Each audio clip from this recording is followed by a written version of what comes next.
Hello friends, welcome to my channel. ನಾನು ಮೊದಲನೇ ಬಾರಿಯಾಗಿ ಈ ಸ್ಟೋರಿಯನ್ನು ಬರೆದಿದ್ದೀನಿ. ಬಹುಶಃ ನಿಮಗೆ ಇಷ್ಟ ಆಗುತ್ತಂತ ಅಂದ್ಕೊಂಡಿದ್ದೀನಿ. ಒಂದು ವೇಳೆ ಏನಾದರೂ ಇಷ್ಟ ಆದರೆ ಒಂದು ಲೈಕ್ ಮಾಡಿ. ನನಗೆ ಹದಿಹರಿಯದ 21ರ ವಯಸ್ಸು.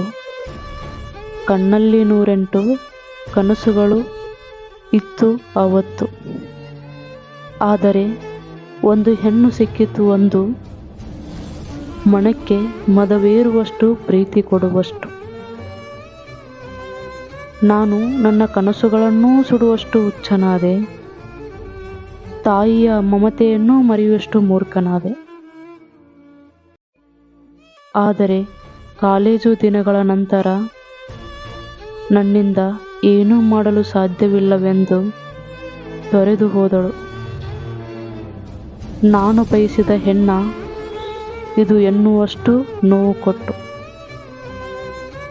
ಆದರೆ ನಿಜ ಹೇಳುತ್ತಿರುವೆ, ಅವಳಿಲ್ಲದ ಬದುಕು ಎಷ್ಟು ಸುಂದರ ಎಂದು ನನ್ನ ಕೆಲಸ ನನಗೆ ತಿಳಿಸಿದೆ ಇವತ್ತು. Moral of the story is, ಯಾರು ಯಾರ ಮೇಲೆ ಡಿಪೆಂಡ್ ಆಗಬೇಡಿ. ನಿಮ್ಮ ಜೀವನನ ಚೆನ್ನಾಗಿ ಕಟ್ಕೊಳ್ಳಿ. ಎಸ್ಪೆಷಲಿ ಯಂಗ್ಸ್ಟರ್ಸ್, ನಿಮ್ಗೆ ಒಳ್ಳೆ ಬದುಕಿದೆ. ಎಲ್ಲರೂ ಏನು ಮಾಡಿ, ನೀವು ನಂಬಿರೋ ಕೆಲಸ ನಿಮ್ಮನ್ನ ಯಾವತ್ತೂ ಕೈ ಬಿಡೋದಿಲ್ಲ. ಒಂದು ಹುಡುಗಿ ಆಗಲಿ ಹುಡುಗ ಆಗಲಿ ಬಿಟ್ಟು ಹೋಗ್ಬೋದು, ಆದರೆ ನಿಮ್ಮಲ್ಲಿರುವಂಥ ಒಂದು ಟ್ಯಾಲೆಂಟ್ ಇದೆ ಅಲ್ವಾ, ಅದು ನಿಮ್ಮನ್ನ ಯಾವತ್ತೂ ಬಿಟ್ಟು ಹೋಗಕ್ಕೆ ಸಾಧ್ಯ ಇಲ್ಲ. ನಿಮ್ಗೆ ಏನಾದರೂ ಬದುಕು ಕೊಡುತ್ತೆ ಅನ್ನೋದಾದರೆ ಅದು ಮಾತ್ರ ಕೊಡಬಲ್ಲದು ಅಂತ ನಾನು ಭಾವಿಸಿದ್ದೀನಿ. ಧನ್ಯವಾದಗಳು.